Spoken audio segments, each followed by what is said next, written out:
Okay, so we have our reaction here, and as you can see, it's an acidic solution. And the first thing we're going to do to balance this thing is to split it into two half reactions. So as you can see, I've done that for you already.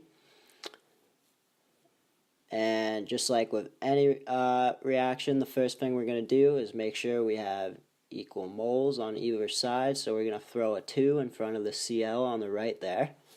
And then let's look at the charges. So we have 2, -1 for the Cl on the right, so the overall charge on the right side is -2, and this Cl2 doesn't have a charge. So we need to add 2 electrons, which is going to equal out the charge. There we go, 2 electrons. And then for the second reaction, we're going to do the same thing. So we have 1 sulfur on either side. And then on the right side, it looks like we have 4 oxygen, and on the left, we only have 2. And when balancing redox equations, what we do to balance out the oxygens is we add H2O to balance out the oxygen. So we're going to put down 2 H2O. That's going to mean there's 4 oxygen on the right and 4 on the left. But by doing that, we now have 4 hydrogen on the left and none on the right. So we're going to have to go to the right and add 4 hydrogen. And because the hydrogen ion has a positive charge of 1, that's going to change the charge on this side of the reaction. So we have no charge, both neutral atoms on the left, and then on the right we have that 2 minus plus 4 plus 1s from that hydrogen. So we have an overall charge of +2. So what do we need to do? Add 2 electrons to the right to balance it out. There we go, 2 electrons. And then we don't really need to do this step, but I'm going to do it anyways. If we had different values for electrons here, we would cross multiply to make the electrons cancel out in the final solution, but as you can see, it's both 2. So we're just going to multiply both sides by 1 just to show you what you would do if we had unequal electrons. And alright, let's figure out the final balanced solution here. So we're just going to add up everything on the left side here. So we're going to bring down that Cl2. We're going to bring down that SO2. We're going to forget about the electron because remember we just canceled them out. And then we're going to bring that water down as well.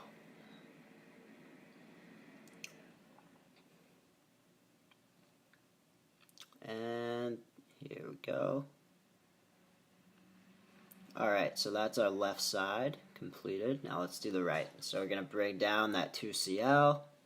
Nothing changes here. We're going to bring down the SO4.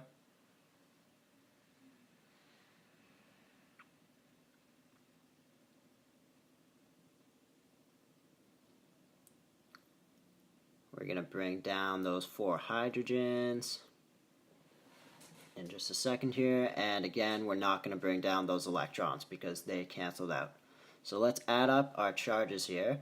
So on the left side, as you can see, we have all neutral atoms, so an overall charge of 0 on the left. And on the right we have -2 with the Cls, another -2 for the sulfate, so that's -4 between those. And then the 4 positive hydrogen ions are going to cancel that out. So both sides are neutral. And there is our final solution. Okay, so this time we have another reaction here that we need to balance. And as you can see, it's in basic solution. So we're going to see why that's significant in a little bit. Basically, we're going to have to exchange the hydrogens to hydroxides in the last step. But first, we're just going to do it like we did the last one. So we'll start out by balancing the charges here because there's already 1 sulfur on either side. So we put 2 electrons on the right there. Now that's equal, and then we'll do the second reaction here. So because there's 3 oxygen on the right, we're going to add 3 waters on the 3 oxygen on the left. So we're going to add 3 waters to the right. And then because there's now 6 hydrogens on the right, what we're going to do is add 6 hydrogens to the left. So our charges on the right here, we just have a -1, and because of these hydrogens, we now have a +5 on the left here. So what we're going to do is add 6 electrons to the left side. Now it's going to make it a -1 charge on the left, just like the right. I'll write that down here. So 6 electrons. Now we have equal charges and equal atoms on either side. And the step that we did, but we didn't have to in the last equation, we're going to have to do it now. So we're going to cross multiply, and what that's going to do is cancel out the electrons on either side. So as you can see, there's 6 electrons on the bottom equation, so we're going to multiply everything on the top equation by 6. Vice versa for the bottom equation, there's 2 electrons on the top equation, so we're going to multiply everything by 2. And then let's figure out our final reaction here. So we're going to apply that 6, that coefficient, to everything on the top line, bring it down. So it's going to be 6s2 minus, plus we're going to apply that 2 ClO3 minus. And for right now, we're going to keep the hydrogens in. Remember, we're going to swap them out for hydroxides. We're going to do that in the next step, but for right now, we're just going to put in 12 hydrogens. And remember, we don't put in those electrons because we just cancel them out. That's why the coefficients are there. So plus 12H, and that's going to be it for the left side. Okay, now let's do the right. So we're going to apply the 6 to that S there, so we're going to have 6 sulfur atoms.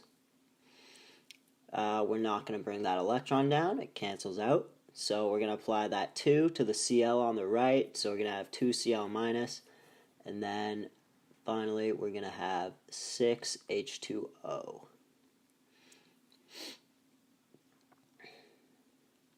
And then, in a moment here, I'm going to show you how to switch those hydrogens around to make it a basic solution with hydroxide ions. So we'll get to that right now.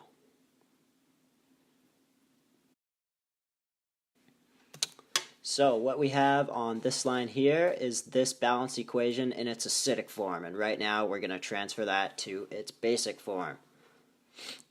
So we're going to keep everything the same on the left except for those H's there. We'll deal with those in a second. So we're going to bring down that 6s2 minus plus 2 ClO3, and then what we're going to do is a little crisscross. So we're going to take the 6H2O that's on the right side, and we're going to bring it over to the left side.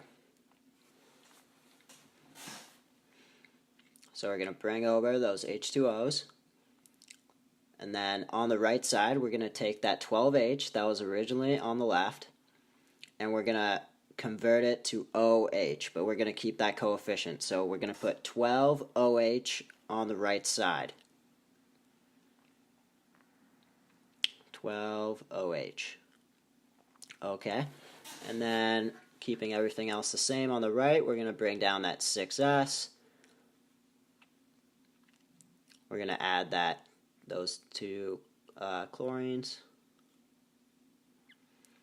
And as you can see, all of the atoms, all the charges, they add up. So we have 6 sulfurs on the left, 6 on the right. We have 2 chlorines on the left, 2 on the right. We have, let's see, 6 oxygen plus 6 oxygen, 12 oxygen on the left, and we have 12 on the right with that hydroxide. We have 6 hydrogens on the left, and we're going to have, 12 hydrogens on the left, and we're going to have 12 on the right because of that hydroxide. So as you can see, everything is nice and balanced. Our charges are too. We have a charge of -14 on both sides. And yeah, there we have it. So that is how you convert from acidic to basic.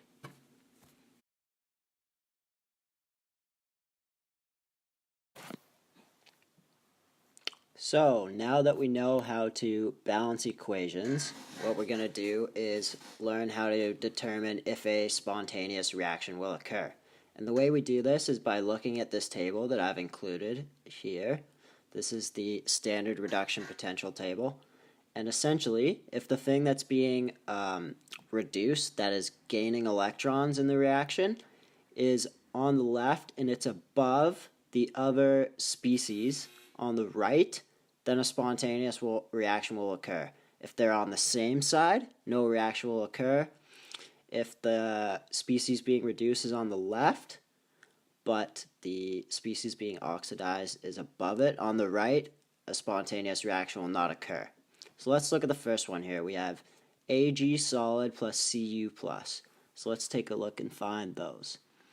So Ag solid is right here, and Cu plus. As you can see, Cu plus is on the left, but it is below Ag solid, so no spontaneous reaction will occur here.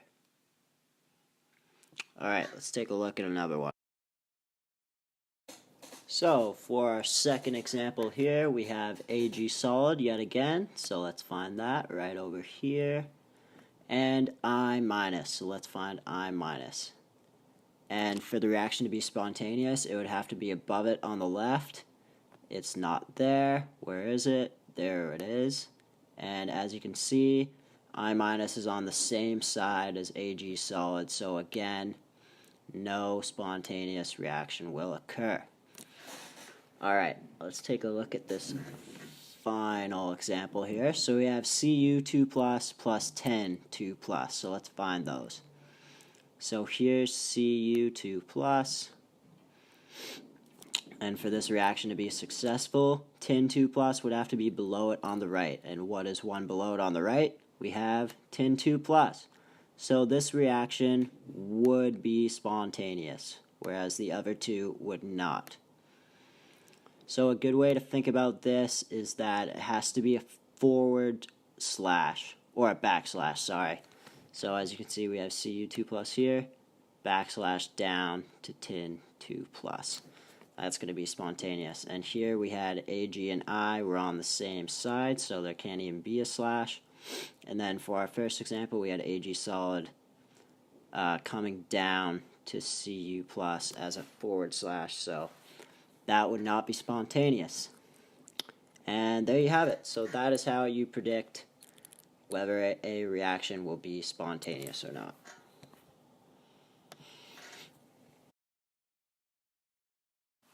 So after the last lesson, where we looked a little bit at this table, because it helps us determine if a reaction will be spontaneous or not, we're going to take a bit of a closer look at it.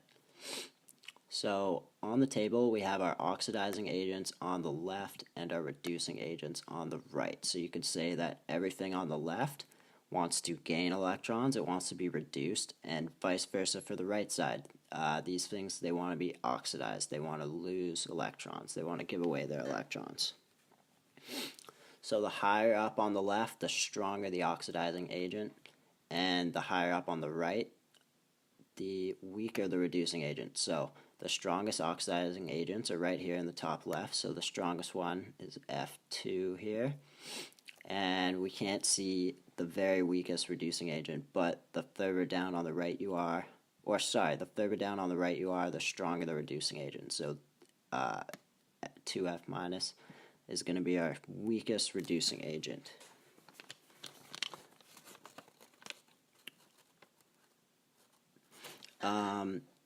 In terms of trends, you might notice that most of the things on the left side towards the top, so the strongest oxidizing agents, they are either atoms or compounds for the most part. There are some exceptions I'll talk about. They are nonmetals, so you have sulfur and oxygen, we have hydrogen and oxygen, and then here, as I said, there's a compound, but there is a nonmetal in it, oxygen, and we have manganese. Some exceptions to that would be gold here, Au. Obviously, there's mercury here. But in terms of general trends, solid metals will be the strongest reducing agents, so they'll be down this way. and nonmetals generally will be up towards the top left. They will be the strongest oxidizing agents. So yeah, that pretty much wraps up, or gives a little bit of a summary on the standard reduction table.